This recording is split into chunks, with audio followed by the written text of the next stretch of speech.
I guess kind of on the note of the Warriors, we'll also talk about the other Splash brother, Steph Curry, who's right now in a huge, and when I say huge, mad, like historic for his career at least, historic shooting slump.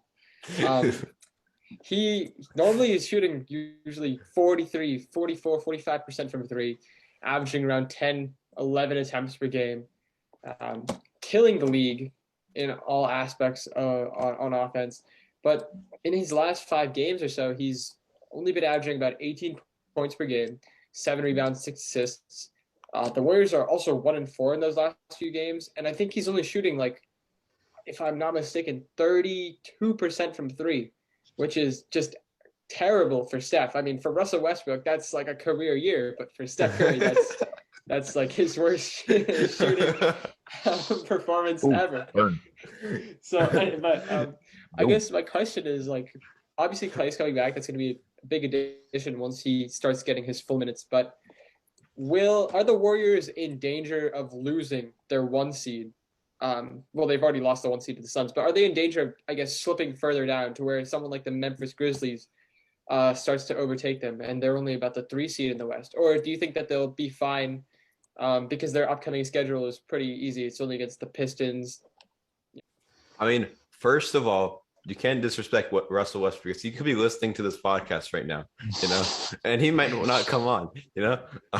No, but I'm not disrespecting Westbrook. I'm just saying, like, it would be a career best 3-point shooting year for him, like 32%. it would, No, but nothing but the facts there. yeah, but Exactly. but unlike Klay Thompson, where we're saying that 14 points per game is like good for him because obviously he's coming back. For Steph Curry, 18 points is not good. I mean, at the beginning of the season, we saw him averaging like 30 points per game, 29 points per game. That's dropped to like almost 25 points per game, which may not seem like a little bit, but definitely dropping 5 points per game over a course of like a couple weeks, like that's not good.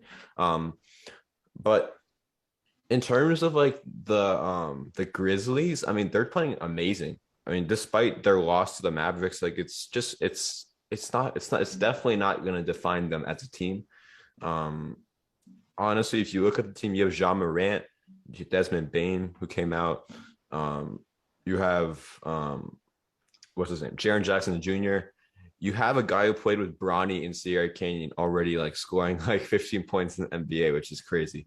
But I think in these games against the Pistons, Rockets, Pacers, who are not the best teams. No offense, Mitchell, to the Pistons, but I think that Steph Curry definitely has the opportunity. I don't think you should take these games as like, oh, these games are going to be easy. Just take this rest. You just lost to the Bucks. You were down by 40 at one point to the Milwaukee Bucks. So you definitely cannot, rest on. You have to get that, 2-3 game winning streak, get back up. I don't think they should worry too much about the standing status right now because I think they're guaranteed top three with the Utah Jazz having like a 4-game losing streak right now. Um, so it's a good opportunity for Steph Curry. So hopefully he'll get back into business. And hopefully Klay Thompson can take advantage of that, not playing the best teams in the league, taking, I guess, a little break. So yeah.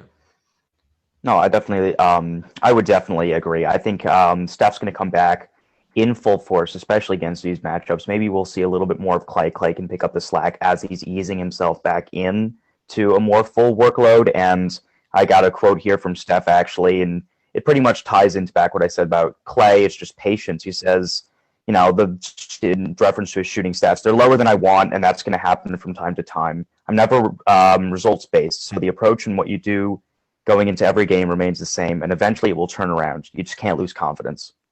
And of course, he's not going to say anything to alarm the fans, but he's just pretty much preaching what you want to hear, and that is just you gotta be confident. You gotta trust in your star player, your MVP, that he's going to turn it around at some point.